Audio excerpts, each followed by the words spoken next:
The Indo-Pakistan War of 1947 to 1948 is also known as the First Kashmir War.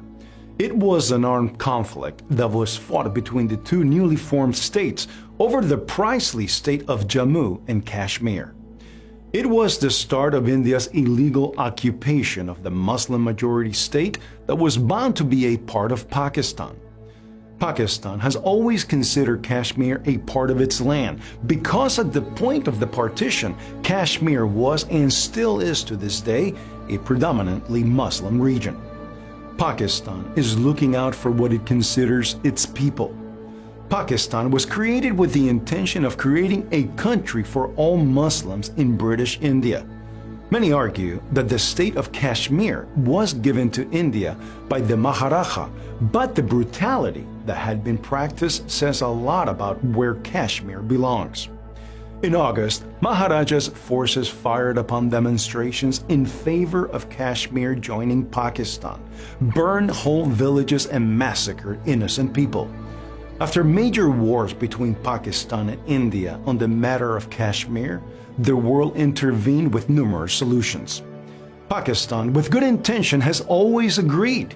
The UN has suggested a plebiscite to be carried out so that the people of Kashmir decide their own fate. India does not want that happening. Are they worried that every child in Kashmir will turn their faces away? Kashmir has been at the edge of India's sword.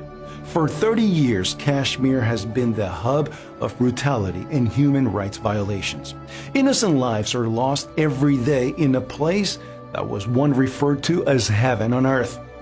The soil in Kashmir has been painted red. Kashmir is one of the most militarized lands in the world. As if the brutality wasn't enough, India is now trying to wipe out the identity of the people. On August 5th, India revoked Kashmir's special status granted under Article 370.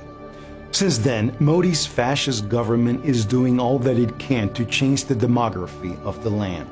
It aims at displacing the Muslim locals and replacing them with Hindu-majority communities. Modi is ready to do this either by introducing unconstitutional bills like the CAA or NRC or by speeding up the genocide against Kashmir's Muslim majority. For the past 1 year and 6 months, the people of Kashmir have been cut off from the rest of the world. Even during a pandemic, when the world is uniting to fight a battle beyond our control, Kashmir has been left in the dark. This will not be the end of Modi's wrath on the innocent lives of Kashmir. This will continue for another 30 years. When will the people of Kashmir go to bed at night without the fear of being dragged out of bed in the darkness, never to see familiar faces again? When will Kashmiri mothers not be scared when their child steps outside to play?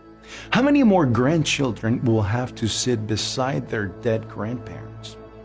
How many more family trips to the market will turn into funerals? Enough is enough. It is time for Kashmir to be free. For CJ Post, I am Andrew Hamilton.